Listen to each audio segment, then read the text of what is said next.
Ei, gente, bom dia. Espero que você esteja muito bem, que você tenha tido uma ótima noite de sono. Seja super bem-vinda ao nosso primeiro De Volta ao Jardim. Como eu já disse, eu escolhi esse nome porque me remete ao princípio mesmo, lá na criação, né? Quando o próprio Deus vinha se encontrar com o homem todos os dias, na viração do dia, ele se encontrava para ter relacionamento. E esse é o intuito aqui, né? Crescer, criar para quem não tem e crescer para quem já tem esse relacionamento. Crescer no conhecimento de Deus, na intimidade. Esse é o nosso intuito aqui. E você é super bem-vinda. Que bom ter você aqui. Eu sou a Aline Camargos e agora a gente vai começar nosso primeiro momento com Deus. Eu escolhi para esse tempo, nós programamos 21 dias. Para quem participou lá da nossa enquete no Instagram, muito obrigada. Então eu escolhi 2 livros para a gente fazer nesse período de 21 dias, que são Marcos. Eu acho muito importante a gente começar pelos evangelhos. Então eu escolhi o livro de Marcos por ser o menor evangelho e também por ter sido o primeiro a ser escrito. E para completar, vamos ler Tiago também na sequência. Então, bora começar? Vou dividir a tela aqui para poder ler na Bíblia do celular, porque prefiro usar a versão NVT, que é a nova versão transformadora, com vocês, por ser uma versão mais fácil de entender. Vou mostrar para vocês. Eu uso a Bíblia de Estudo do Expositor. É uma Bíblia maravilhosa para quem vai estudar, pequena, fininha. Mas para ler aqui, eu prefiro essa, uma versão mais atual, as palavras mais fáceis de entender, principalmente para quem nunca leu. Marcos capítulo 1, vamos começar. Versículo 1. Este é o princípio das boas novas a respeito de Jesus Cristo, Filho de Deus. É muito interessante como o Espírito Santo já começa mostrando aqui, logo no primeiro versículo, no capítulo 1, logo de abertura, ele já apresenta Jesus como rei, como filho de Deus, antes de mostrar ele como servo. Versículo 2. Iniciou-se como o profeta Isaías escreveu: Envio meu mensageiro adiante de ti e ele preparará o teu caminho. 3. Ele é uma voz que clama no deserto. Aqui está falando de João Batista. Preparem o caminho para a vinda do Senhor. Preparem o caminho. Deus está dando uma ordem. Preparem o caminho para a vinda de Jesus. Abram a estrada para ele. Versículo 3 fala: Ele é uma voz que clama no deserto. Ele quem? João Batista. João Batista pregava com muita emoção. O deserto remete ao estado espiritual de Israel. Preparem o caminho para a vinda do Senhor. Abram a estrada para ele. Aqui Deus está dando uma ordem. Preparem o caminho. É uma ordem. Abram a estrada para ele. Em outras versões, nessa parte que fala da estrada, de abrir a estrada, fala: endireitem as suas veredas. Quer dizer que nós devemos compreender e obedecer a palavra de Deus. O versículo 4 fala sobre João Batista. Nas Bíblias mais antigas não fala dessa forma. Deixa eu ver como é que tá na versão física. Versículo 4. Fala de João. Mas não a apresentação como está aqui, versículo 4. Esse mensageiro era João Batista. Ele apareceu no deserto pregando o batismo como sinal de arrependimento para o perdão dos pecados. Gente de toda a Judéia, incluindo moradores de Jerusalém, saía para ver e ouvir João. Quando confessavam seus pecados, ele os batizava no Rio Jordão. João vestia roupas tecidas com pelo de camelo, usava um cinto de couro e alimentava-se de gafanhotos e mel silvestre. Bruto, né? Gafanhoto aqui, às vezes a gente pensa no gafanhoto... Ai, credo.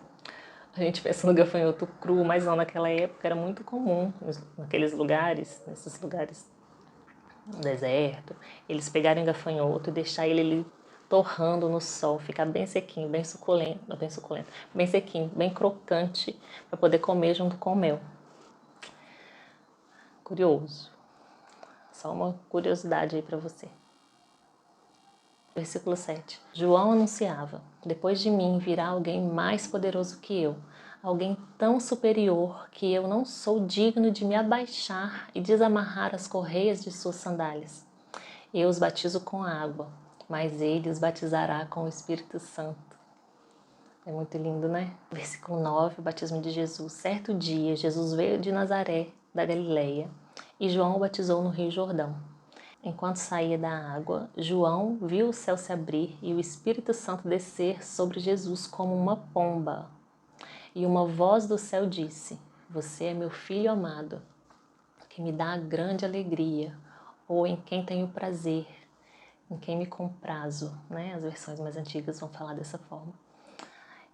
Essa parte é muito linda, porque nós podemos ver a Trindade manifesta aqui. O Pai, a voz que vem do céu, Jesus, Filho sendo batizado, e o Espírito Santo descendo em forma de uma pomba sobre Jesus. Então nós temos aqui a Trindade. Em seguida, o Espírito conduziu Jesus ao deserto, onde ele foi tentado por Satanás durante 40 dias. E estava entre animais selvagens e os anjos o serviam. Depois que João foi preso, Jesus foi para Galileia, onde anunciou as boas novas de Deus. Enfim, chegou o tempo prometido, proclamava: o reino de Deus está próximo. Arrependam-se e creiam nas boas novas. Arrepender e crer são pré-requisitos para poder fazer parte do reino de Deus. Arrependam-se e creiam. É impossível fazer parte desse reino. Enquanto Jesus andava à beira do mar da Galileia, Jesus viu Simão e o seu irmão André. Jogavam as redes no mar, pois viviam da pesca. Em algumas versões vão mostrar que fala de Jesus viu Simão e André. Simão virou Pedro depois, né? Todos nós conhecemos como Pedro. E é muito interessante, só um parêntese aqui nessa parte de Simão, porque é muito lindo. Onde Jesus entra, onde Jesus está, tem transformação. É impossível Jesus entrar na nossa vida e a gente não ser transformado. A não ser que a gente não queira, né? Nós precisamos abrir nosso coração para essa transformação. Mas é muito, Jesus mudava o nome, né? Na Bíblia mostra muitas histórias disso. Abrão virou Abraão. Simão virou Pedro. Saulo virou Paulo. Então, ele muda o nome, Deus muda o nome porque o nome tem um significado. Esse significado tem um peso. E isso, quando os nomes são mudados, quer dizer que a história foi mudada, a personalidade foi mudada, sabe? É como se fosse uma outra pessoa, e é realmente isso, na prática. Então, onde Jesus entra, tem transformação. Algumas Bíblias falam, né? Simão, entre parênteses, Pedro, é porque o nome não tinha sido mudado ainda, né? Então, transformação. Grava isso, onde Jesus está, onde tem Jesus, onde a porta é aberta para ele, tem transformação. Continuando o versículo 17, Jesus lhes disse: venham e sigam-me, eu farei de vocês pescadores de gente. No mesmo instante, deixaram suas redes e o seguiram. Pouco mais adiante, Jesus viu Tiago e João, filhos de Zebedeu, consertando as redes num barco. Chamou-os e de imediato, as versões mais antigas vão falar logo. Toda vez que a Bíblia fala logo, quer dizer que foi imediatamente, que foi no mesmo momento. Chamou-os e de imediato eles também o seguiam, deixando seu pai Zebedeu no barco com os empregados. Jesus e seus seguidores foram à cidade de Cafarnaum quando chegou o sábado.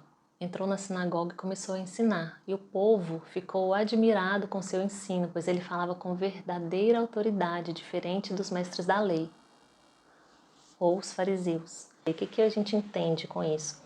Os mestres da lei, qual era a diferença de Jesus para eles? Jesus ensinava a verdade. Ele tinha autoridade porque ele vivia aquilo, diferente dos mestres da lei, porque eles eram mestres, eles sabiam a lei do início ao fim, todas as regras, tudo que pode e que não pode.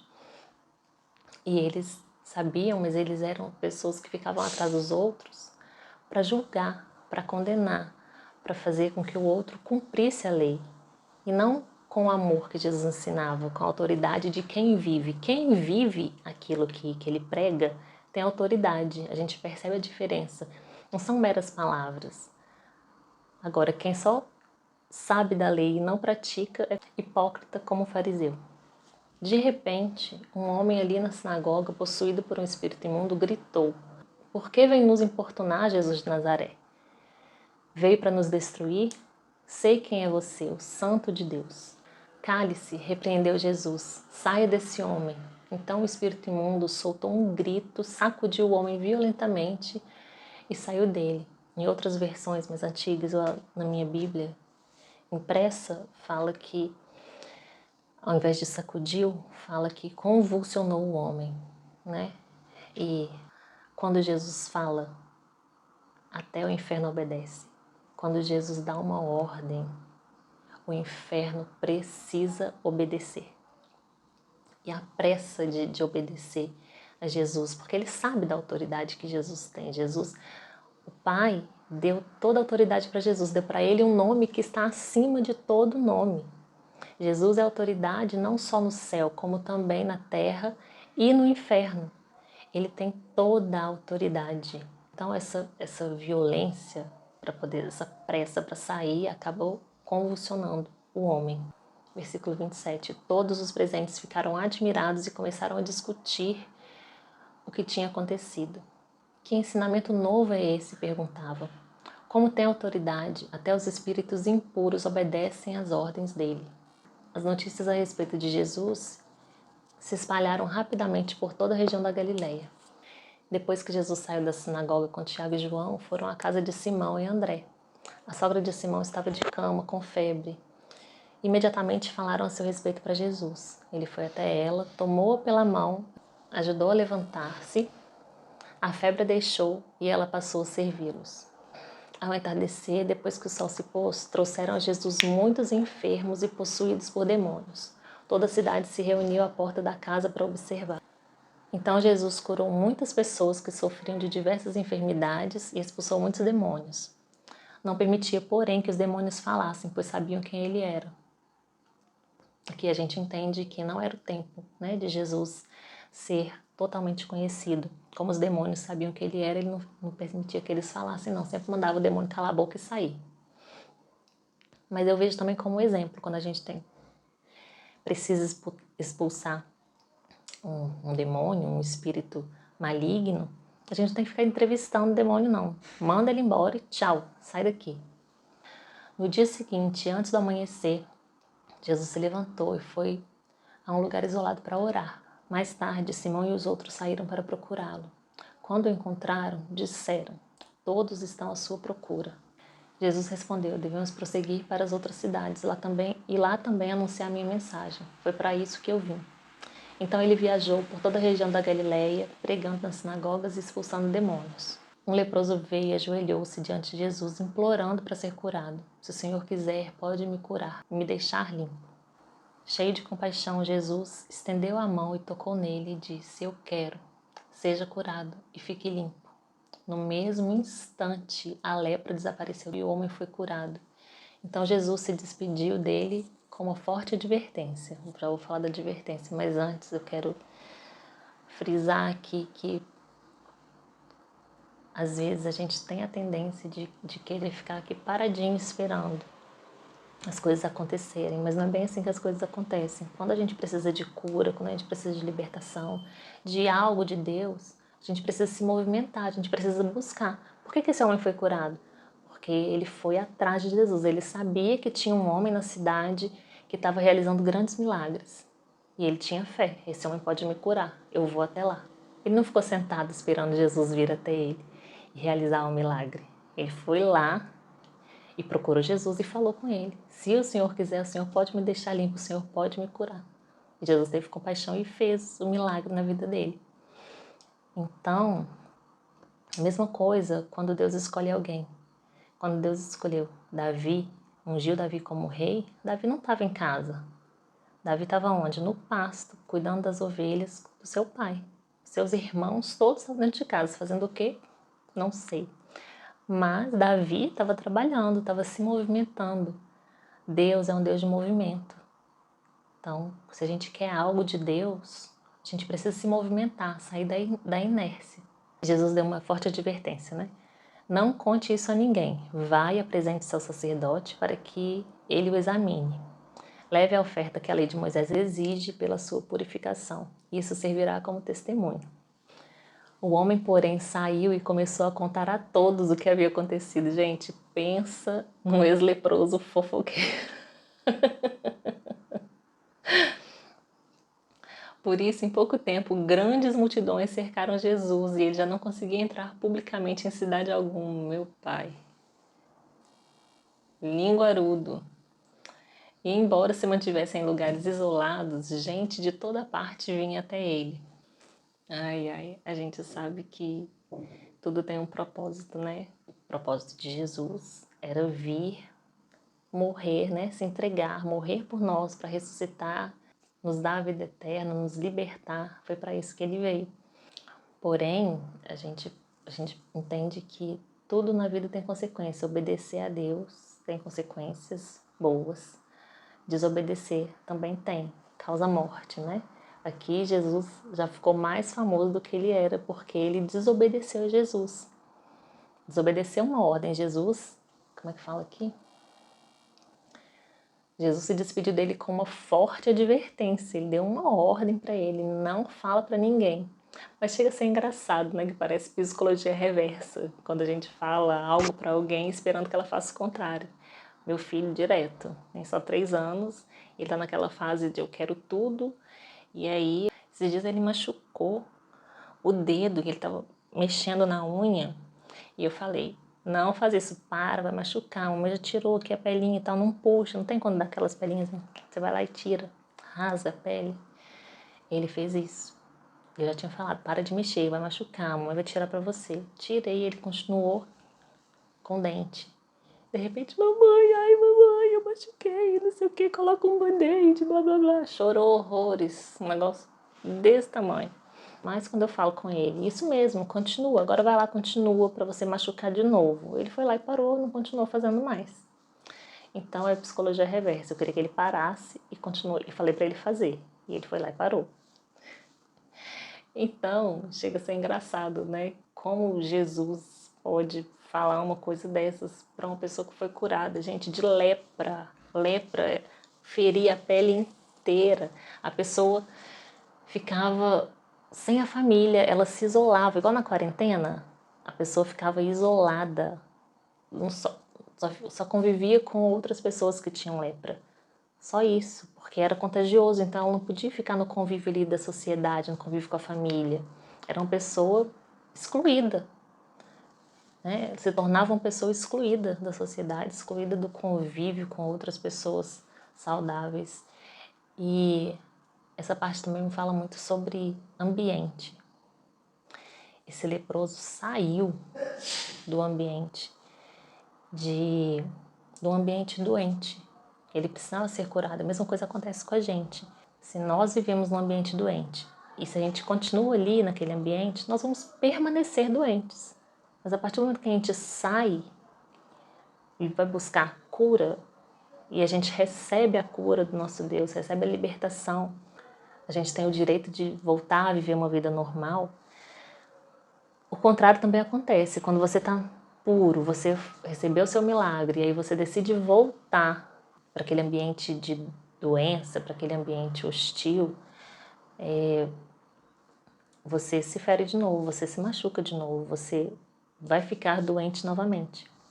Não indico. Palavra de quem tem conhecimento de causa. Se você recebeu a cura, não volte para o ambiente que te feriu. Não volte para o ambiente de onde você foi tirado, resgatado. Então aqui nas minhas anotações eu vou ler para você o resumo. Primeiro, Jesus é o rei que veio para servir. No versículo 11 vai nos mostrar que nós agradamos a Deus quando estamos em Cristo. Versículo 12, nós vamos ser tentados pelo nosso adversário. Só em Jesus podemos vencer. Eu pulei essa parte, hein? Versículo 12, deixa eu ler ele aqui. Que Jesus foi levado ao deserto, né? Em seguida o Espírito conduziu ao deserto, onde ele foi tentado por Satanás durante 40 dias. Deus me livre. Então, o que essa parte mostra pra gente? Eu pulei essa parte muito importante. Às vezes a gente acha que, eu tô em Jesus, eu nunca mais vou ser tentada, eu não vou passar por provação. Vai sim. Vai sim. Se o próprio Jesus, o Deus encarnado, foi tentado, você também vai ser. Pode ficar tranquila.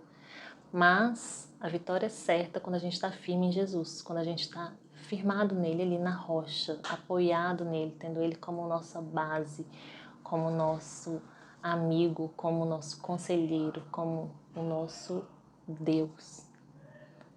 Em Jesus nós podemos vencer o nosso adversário.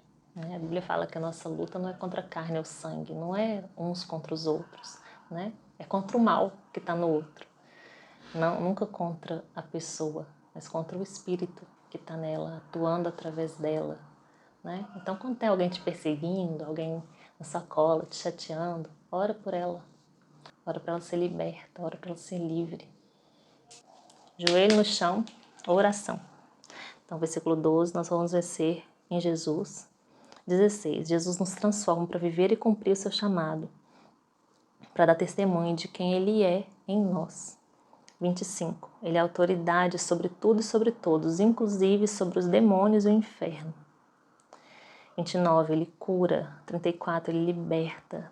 35, Ele tinha momentos a sós com o Pai. Gente, Jesus é um verdadeiro exemplo, né? De madrugada, quando Ele ia, versículo 35, vou ler de novo. No dia seguinte, antes do amanhecer, Jesus se levantou e foi para um lugar isolado para orar. Isso mostra que ele tinha relacionamento com o Pai. Esse exemplo que a gente tem que seguir. Dia de madrugada. É quando está aquele silêncio, todo mundo quietinho. Para ele poder ter relacionamento, ser alimentado pelo Pai. Ai, gente, Jesus é muito lindo. Versículo 40. Sair de um ambiente doente e buscar a Deus nos cura, nos liberta. Voltar para lá nos adoece novamente. E 45. Desobediência causa morte. Logo, obedecer nos dá a vida. Vida abundante. Tem uma música, é muito gracinha, do Diante do Trono para crianças, que fala: obedecer a Deus é sempre o melhor. Obedecer a Deus é sempre o melhor, pois Ele é fiel e cumpre o que diz. A palavra de Deus jamais volta vazia. Ela é viva e eficaz, capaz ela penetra tão fundo, capaz de dividir, separar juntas e medulas. A palavra de Deus não volta vazia. Se Ele falou, Ele vai cumprir. Cabe a nós, como servos, obedecer. Quem recebe Jesus tem o direito de se tornar filho de Deus. Mas ao mesmo tempo, nós temos que entender que se até o inferno obedece, se até um demônio, na hora que Jesus fala sai, ele obedece na hora, ele tem tanta pressa de obedecer que ele convulsiona a pessoa, nós também precisamos obedecer prontamente. E eu falo isso porque eu também tenho aprendido isso, né? Às vezes a gente é orgulhoso, né? E nós queremos fazer as coisas do nosso jeito, né? Ou barganhar com Deus. Não, deixa eu fazer do meu jeitinho. Porque às vezes do jeito de Deus não é o melhor jeito na nossa visão, mas é o melhor jeito com certeza, porque Deus vê o futuro, Ele vê muito além. Ele não sabe só do meu amanhã, Ele sabe do meu amanhã daqui 20, 30, 50, 60 anos. Ele já sabe, daqui 100 anos, Deus sabe o que vai acontecer. Eu não, mas Ele sabe. Então vamos obedecer a Deus. Obedecer, como diz essa musiquinha bonitinha do Diante do Trono, obedecer é sempre o melhor, porque Ele é fiel e cumpre, verdadeiramente Ele cumpre o que Ele diz. Ele não é homem para mentir, nem filho do homem para se arrepender. Ele está presente, Ele está aqui, nesse momento, comigo e com você. E Ele vai cumprir aquilo que Ele te prometeu. Creia, obedeça, renuncie. Está mandando renunciar, renuncie. Está mandando dar um passo para trás, dá. Obedeça. É muito melhor. Obedecer é melhor que sacrificar. Amém? Então vamos orar para a gente finalizar esse devocional. Quero agradecer a sua presença. Se você gostou, curte, compartilha, comenta, envia para sua amiga. Vamos crescer juntas. Vamos orar? Fecha seus olhos onde você está. Senhor, meu Deus, meu Pai, eu quero te agradecer nessa manhã por tudo que o Senhor tem feito. Obrigada pela nossa noite, meu Deus. Obrigada porque o Senhor é bom, o Senhor sempre nos ouve, o Senhor nos responde, ó Deus. Obrigada pela sua fidelidade. Obrigada, Deus. Obrigada pela sua doce presença, Espírito Santo. Muito obrigada. Obrigada porque o Senhor é justo e fiel em todo o tempo. Em nome de Jesus, usa as nossas vidas. Toca os nossos corações, ó Pai. Nos faça entender que nós somos instrumentos nas Tuas mãos. Nada é sobre nós, ó Pai. É tudo sobre o Senhor. Que a gente não tenha vergonha nem orgulho na hora de abrir a nossa boca, de falar do Seu amor para quem precisa ouvir, ó Pai. Que o Senhor nos leve, que o Senhor nos coloque na frente de pessoas que necessitam, na frente de pessoas que precisam ouvir falar do Seu amor, na frente de pessoas que buscam cura, libertação, uma palavra de ânimo, uma palavra de amor, ó Deus. Usa as nossas vidas, ó Pai. Toma as nossas vidas na sua mão, conduz o nosso dia, Espírito Santo. Guia o nosso pensar, o nosso falar, o nosso agir, o nosso reagir. Em nome de Jesus, o Senhor abençoe o nosso dia e que nós sejamos bênção na vida de quem cruzar o nosso caminho, Pai. Nos ensine a todo momento, que em todo momento nós possamos aprender algo novo e ensinar também, ó Pai. Em nome de Jesus. Amém. Obrigada, Jesus. Amém. Não tenha vergonha de falar do amor de Deus. Esse amor que te transformou, desse amor que te edifica. Às vezes você pode pensar que é pouco. Às vezes você pode achar que é quase nada. Mas o seu quase nada, aquilo que você acha que é tão pouco, pode modificar, pode transformar uma vida inteira. Pode mudar o dia de alguém. Mais do que isso, pode mudar a vida de alguém. Deus abençoe seu dia. Amanhã tem mais. Espero você aqui às 5h15. Um beijo.